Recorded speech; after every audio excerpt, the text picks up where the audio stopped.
विद्यार्थी मित्र हो, नमस्कार.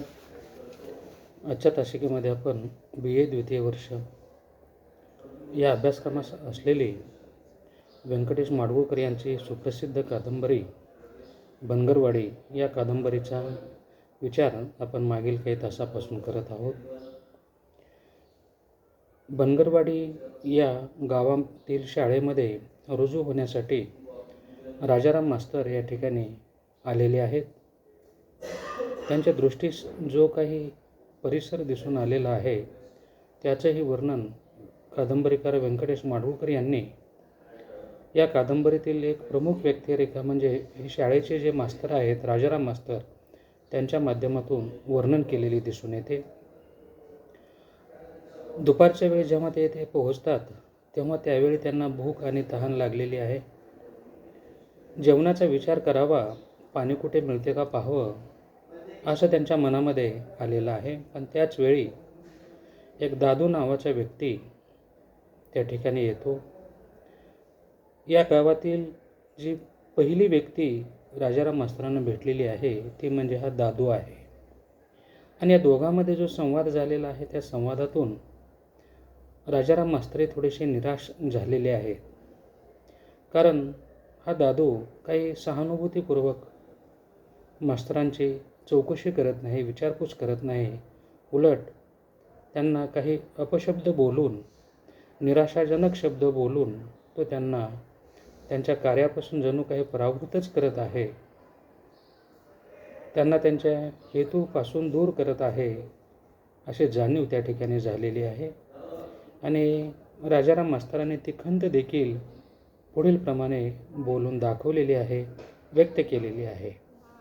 तोही भाग या ठिकाणी त्यांनी वर्णन केलेला दिसून येतो. जेव्हा दादू हा राजाराम मास्तरांना बोलतो तेव्हा त्याचे निराशाजनक शब्द ऐकून राजाराम मास्तरांना फार उदास वाटलेला आहे, खिन्न वाटलेला आहे. आणि आपल्या मनातील हे निराशाजनक विचार ते पुढील प्रमाणे बोलून दाखवतात. हत काय करायचा का मास्तर, शाळा चालते कुठं इथं हत, पोरं आहे ती कुठं वाडीत, सरकारला काय ठावं नाही वय, रिकामा फाजीलपणा असं म्हणून तो त्या ठिकाणी निघून जाताना दिसून येतो आहे. आणि पटका नीट खोचीत तो निघूनही गेला असं निराशाजनक शब्द तो बोलतो आहे. जणू राजाराम मास्तराचा जो उत्साह आहे, आज शाळेतील त्यांचा पहिलाच दिवस आहे, ते रुजू होण्यासाठी या ठिकाणी येतात. परंतु प्रथम दर्शनी ज्या दादूशी त्यांची भेट झालेली आहे आणि त्याने जे संभाषण केलेलं आहे ते ऐकून हे राजाराम मास्तर पूर्णतः उदास झालेले आहे. जाता जाता पुन्हा एक वार धुळीत थुंकला आणि त्याची जी कृती आहे तो जाता जाता काय करतो आहे, समोर परत जसा पहिल्या भेटीमध्ये तो राजाराम मास्तराकडे पाहून किंवा अंडीवाला आहेस का असं विचारतो किंवा धुळीत थुंकतो, त्याच पद्धतीने असे निराशाजनक शब्द बोलून पुन्हा एकदा तो धुळीत थुंकून पुढे निघून गेलेला आहे. अरुंद गल्लीतून तो जाईपर्यंत मला तिकडे बघत राहण्याचे धैर्य झाले नाही. कारण कुठल्याही व्यक्तीला जेव्हा एखाद्या नवीन गावामध्ये जातो, खरं तर हे राजाराम मास्तर तिथे शाळेतील बनगरवाडीमध्ये ज्या हेतूने आलेले आहेत की तिथे जे मुलं असतील त्या मुलांना लिहायला वाचायला शिकवलं पाहिजे, त्यांचा विकास केला पाहिजे, ही भूमिका घेऊन ते या गावामध्ये आलेले आहेत.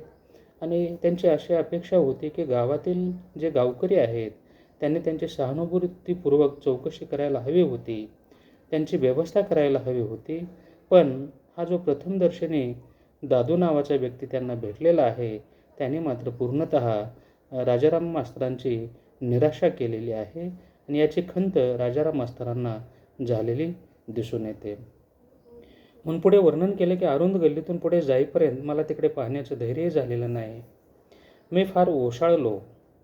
शाळेत फाटकी चड्डी घालून जाताना जसे मेल्याहून मेले व्हायचे तसे झाले. एक आपली लहानपणातील आठवणी राजाराम मास्तर यांनी सांगितलेली आहेत.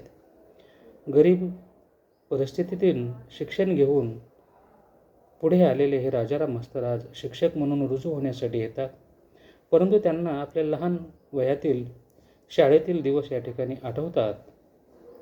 कारण त्यांना जे आपले गरिबी परिस्थिती असेल त्या गरिबी परिस्थितीमुळे आज जसे मुलांना उच्च दर्जाचे पोशाख मिळतात तसे त्या काळामध्ये पोशाख मिळत नसत. एखादा ड्रेस, एखादी चड्डी, एखादा शर्ट पॅन्ट त्यांना त्या ठिकाणी पूर्वी असे त्याच्यापेक्षा जास्त त्यांचे आईवडील त्यांना घेऊन देत नसे. कारण आर्थिक परिस्थितीच अतिशय कमकुवत किंवा नाजूक असल्यामुळे त्यांना आजच्याप्रमाणे मुलांच्या जशा गरजा पूर्ण करताना आईवडील दिसून येतात तसे पूर्वी या ठिकाणी होते. विद्यार्थी मित्र, आजच्या मुलांकडे जर या ठिकाणी पाहिलं तर त्यांना जे शहरी भागातील असतील समजा किंवा ग्रामीण भागामध्येही आज इंग्रजी शाळेचं प्रमाण वगैरे वाढलेलं आहे. काही सर्वसाधारण परिस्थितीतील जरी असले तरी आईवडील आपल्या मुलांना शाळेत जात असताना चांगले पोशाख वगैरे घेऊन देत असतात.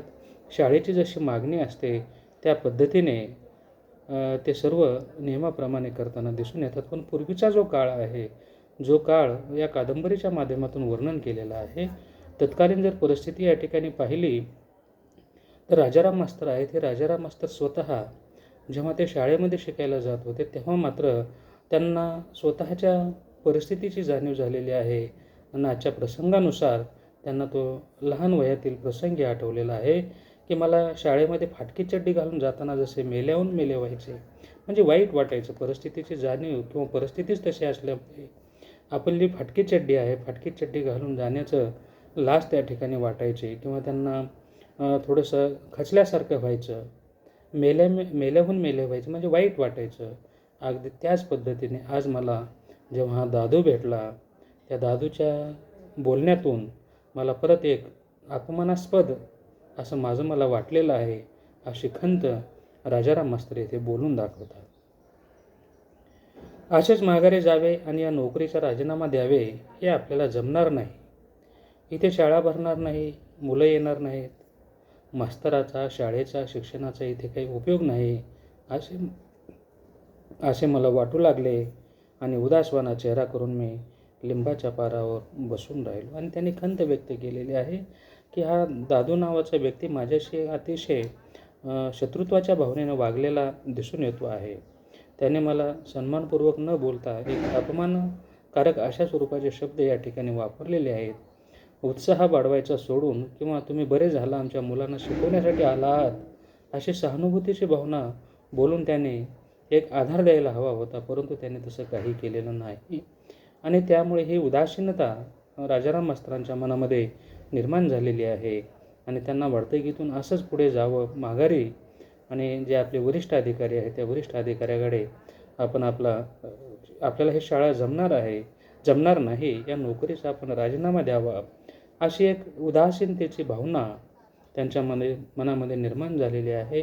कारण अगदी पहाटेच्या वेळी काळोखामध्येच ते शाळेमध्ये, बनगरवाडीतील शाळेमध्ये पहिल्या दिवशी रुजू होण्यासाठी जाणार होते आणि ते आलेही आहेत. अतिशय कष्ट करून मेहनतीने गाडीवाटेनं पायपीट करत इथपर्यंत आलेले आहेत. पण इथे आल्यानंतर त्यांच्या वाट्याला जी निराशा आलेली आहे त्या निराशेमुळे त्यांना हे नकोसं वाटलेलं आहे. खंत, एक उदासीनता त्यांच्या मनामध्ये निर्माण झालेली दिसून येते. म्हणून नोकरीचा राजीनामा द्यावा, आपल्याला हे जमणार नाही हे सांगावं आणि या गावातील मुलांना शिक्षणाची काही गरज नाही. इथले पालकही त्या ठिकाणी मुलांची काळजी घेताना दिसून येत नाहीत आणि इथे शिक्षणाचा काहीही उपयोग नाही असं जाऊन आपल्या वरिष्ठ अधिकाऱ्यांना सांगावं, असाही एक विचार मनामध्ये त्यांच्या निर्माण झालेला आहे. ज्या ठिकाणी पहिल्या दिवशी उत्साहाने रुजू होण्यासाठी यावं आणि तिथे अशी निराशा पदरी पडावी आणि त्यामुळे निर्माण झालेली जी पोकळी आहे, जी खंत आहे, जी उदासीनता आहे, त्या उदासीनतेमुळे त्यांच्या मनामध्ये असे नकारात्मक विचार येथे आलेले दिसून येतात. आणि उदासवाना चेहरा करून मी लिंबाच्या पारावर बसून राहिलो. मगा लागलेला तहानेचा, भुकेचा काही वेळ मला विसर पडला. उन्हात तळपणाऱ्या या गावात यावेळी मी कशाला आलो असे वाटून मला फार एकाकी वाटू लागले. आणि ते सुरुवातीला जेव्हा पहाटेपासून अति काळोखातच आपल्या गावातून बनगरवाडी या दिशेने निघाले होते, दुपारपर्यंत त्यांना येथे येण्यासाठी वेळ लागलेला आहे, तहान लागलेली आहे, भूक लागलेली आहे, परंतु त्यांच्या मनामध्ये जी भुकेची इच्छा निर्माण झाली होती, पाणी प्यावंसं वाटत होते, तर त्यांना आत्तापर्यंतही मिळालेलं नाही. म्हणजे तहान, भूक ते या प्रसंगाने विसरून गेलेले आहेत आणि एक प्रकारची उदासीनता, खिन्नता त्यांच्या मनामध्ये निर्माण झालेली आहे. आणि या गावात मी कशासाठी आलो, का आलो असा प्रश्न त्यांच्या मनामध्ये निर्माण झालेला आहे. विद्यार्थी मित्र हो, कोणत्याही व्यक्तीला एक मान सन्मान किंवा त्यांचं चांगली चौकशी केली, विचारपूस केलं तर त्याला त्या ठिकाणी आनंद वाटतं, समाधान वाटतं आता.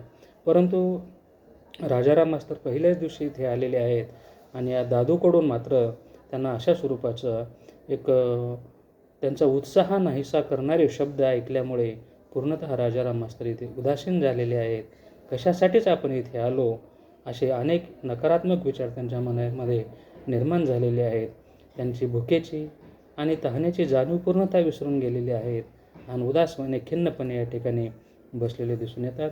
व्यंकटेश माडगूळकर यांनी या संदर्भातील राजाराम मास्तरांच्या मनातील जे अनेक विचार आहेत त्याचाही विचार या ठिकाणी केलेला आहे. त्याचा विचार आपण पुढील तासिकेमध्ये पाहूयात.